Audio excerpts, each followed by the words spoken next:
হারকাতের উচ্চারণ তাড়াতাড়ি করতে হয়। দুই জবর দুই জের দুই পেশকে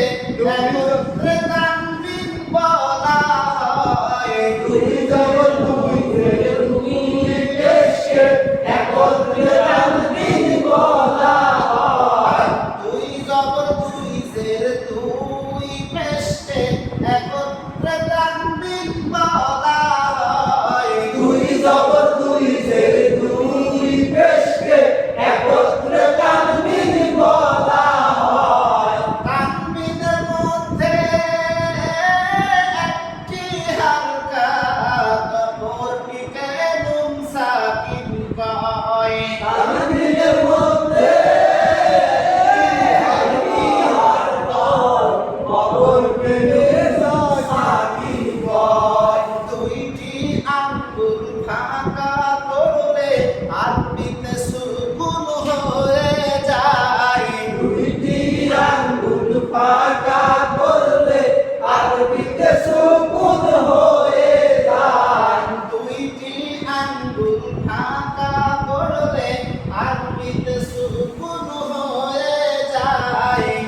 বলেন আলিফ আলিফ আলিফ আলিফ আলিফে যখন হালকা তার সুকুন তানবিন পাওয়া যায় আলিফে যখন হালকা তার সুকুন তানবিন পাওয়া যায় আলিফে যখন হালকা তার সুকুন তানবিন পাওয়া যায় আলিফে যখন হালকা তার সুকুন তানবিন পাওয়া যায় আলিফকে তখন হামজা বলা হয় আলিফকে তখন হামজা বলা হয় হামজা অক্ষর হলকের প্রথম থেকে শব্দ করে পড়তে হয় হামজা অক্ষর হলকের প্রথম থেকে শব্দ করে পড়তে হয় বা বা পায়ের নিচে এক নোক্তা পায়ের নিচে একটা তা তা পায়ের উপর দুই নোক্তা পায়ের উপর দুই নোক্তা সা সা সায়ের উপর তিন নোক্তা পায়ের উপর তিন নোক্তা সা অক্ষর জিহ্বার আগা থেকে নরম করে পড়তে হয় সা উপর জিহ্বার আগা থেকে নরম করে পড়তে হয় আলিফ আলিফ আলিফ আলিফ আলিফ দেখতে কয় রকম আলিফ দেখতে কয় রকম দুই রকম আচ্ছা আলিফ দেখতে দুই রকম নাম কয়টা নামও দুইটা তাই না তাহলে আলিফের পড়া কোন দিক টান হবে ডানে। যদি ডানে টান না থাকে তাহলে কি হবে আলিফ হবে ঠিক আছে আলিফের উপরে নিচে যখন কোনো কিছু থাকবে তখন নাম কি হবে হামজা হামজা ঠিক আছে এবার আলিফ আলিফ হামজা হামজা আলিফে যখন হামজা তার সুকুন তানবিন পাওয়া যায় আলিফে যখন হালকা তার সুকুন তানবিন পাওয়া যায় আলিফকে তখন হামজা বলা হয় আলিফকে তখন হামজা বলা হয় হামজা অক্ষর হলকের প্রথম থেকে শব্দ করে পড়তে হয় হামজা অক্ষর হলকের প্রথম থেকে শব্দ করে পড়তে হয় বা আ পায়ের নিচে এক নোক্তা পায়ের নিচে এক নোক্তা তা তা পায়ের উপর দুই নোক্তা পায়ের উপর দুই নোক্তা সা সা সায়ের উপর তিন নোক্তা পায়ের উপর তিন নোক্তা সা অক্ষর জিহ্বার আগা থেকে নরম করে পড়তে হয় সা উপর জিহ্বার আগা থেকে নরম করে পড়তে হয় উপর থেকে নিচের দিকে খাড়া টান উপর থেকে নিচের দিকে খাড়া টান আলিফ টান না আলিফ টান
থেকে নরম করে পড়তে হয় সা অক্ষর জিহ্বা আগা থেকে নরম করে পড়তে হয় হামজা অক্ষর হলকের প্রথম থেকে শক্ত করে পড়তে হয় হামজা অক্ষর হলকের প্রথম থেকে শক্ত করে পড়তে হয় সা অক্ষর জিহ্বার আগা থেকে নরম করে পড়তে হয় সা অক্ষর জিহ্বা আগা থেকে নরম করে পড়তে হয় আমাদের এই পড়া ছিল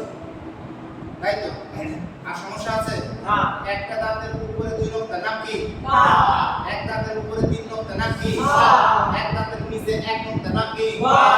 সোজাটা মানে খাড়াটা উপর থেকে নিচের দিকে খাড়াটা ডাইনে টান খাড়াটার নিচের দিকে ডাইনে টান নাম কি আলিফ। আলিফ। আর আলিফের উপর কিছু থাকলে কি নাম হামজা। আলিফ দেখতে পাওয়া রকম দুইটা লোক। আলিফের নাম কয়টা দুইটা হামজা অক্ষর হলকের প্রথম থেকে কেমন করে পড়তে হয় শক্ত করে পড়তে হয়। সা অক্ষর জিহ্বার আগা থেকে কেমন করে পড়তে হয় নরম করে সা অক্ষর জিহ্বার কোথায় থেকে আগা থেকে। হামজা অক্ষর হলকের প্রথম থেকে মনে থাকবে হ্যাঁ। সবার মনে থাকবে ইনশাআল্লাহ। ইনশাআল্লাহ আমরা আজকে এই পড়া রিভাইজ করলাম ঠিক আছে নতুন পড়া দিব আমরা